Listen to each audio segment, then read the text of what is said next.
भूमिका काय असणार आहे? ओके. कल्याण डोंबिवली महानगरपालिकेत शास्त्रीनगर हॉस्पिटल डोंबिवलीमध्ये 7 जुलैला जे काही घटना घडली आहे त्याच्यानंतर जे हल्ला झालेली आहे डॉक्टरांवरती आणि तिथल्या कर्मचाऱ्यांनंतर जे गोष्टी घडली गेली आहे त्याच्यामुळं आपण 1 दिवसाचा संप त्यावेळेला कल्याणचं अख्खं असोसिएशन सगळ्यांनी त्यावेळेला आपण केलं होतं.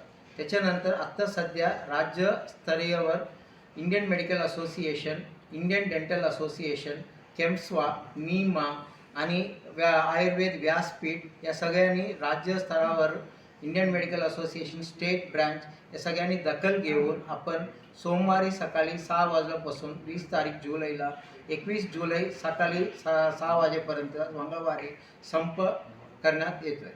हे आपण जे एमर्जन्सी सर्व्हिसेस असतात एमर्जन्सी सर्व्हिसेस चालू ठेवणार आहेत.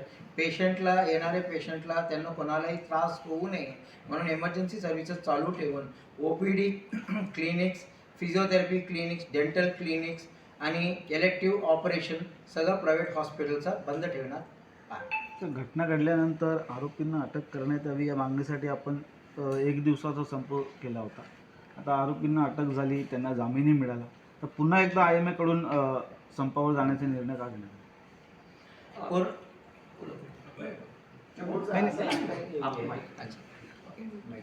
आता जे काही अटक झाली आहे त्याच्यानंतर जे लिगली ॲक्शन घेतलं गेली आहे त्याच्यामधनं कुठलाही आमच्या डॉक्टरच्या असोसिएशनमध्ये कोणालाही असं काही सॅटिस्फॅक्टरी नाही वाटलं की जे काही ॲक्शन घेतलं गेली आहे ते असं वाटतंय की काही कुठं कुठं ते कमी दर्जा जाणवला आम्हाला आणि त्याच्यानंतर पुढे जाऊन असं गोष्टी काही घडलं नाही पाहिजे. जे काही मागणी आहे त्याच्यासाठी आम्ही हे संप करण्यात येईल. आत्ताच एक बातमी आलेली आहे की रमेश म्हात्रेची हायकोर्टने जामीन रद्द केलेली, काय सांगणार?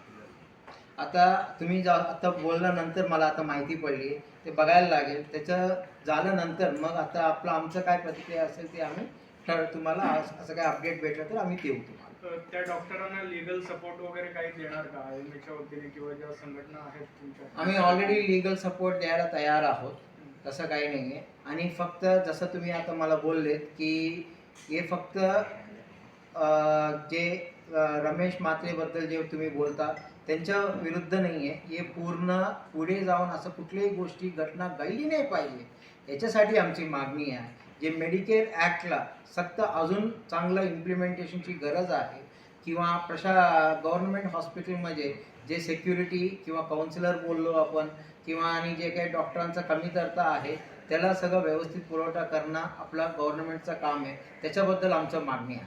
सर पुढची भूमिका काय असणार आहे? कारण की तुम्ही म्हटलं 20 दिवसाचा तुम्ही टाइम देणार आहे, त्याच्यानंतर काय बोलू? आता सध्या सोमवारी जे आपण स्ट्राईक करणार आहोत त्याच्यामध्ये आपलं स्टेट लेवलचं सगळं असोसिएशनचं सगळं पार्टिसिपेशन आहेत.